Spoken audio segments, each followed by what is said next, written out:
Wait a sec. Before you scroll, check this out. I wasn't sure at first, but after trying it, I get the hype. It's one of those products that just works. Efficient, clean, and well-reviewed everywhere.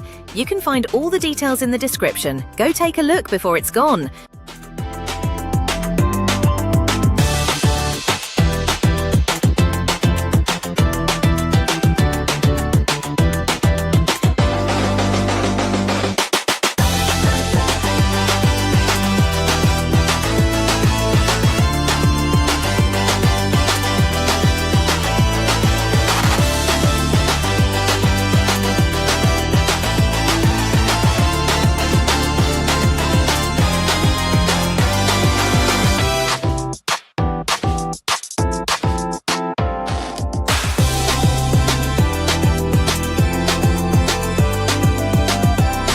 Wait a sec. Before you scroll, check this out. I wasn't sure at first, but after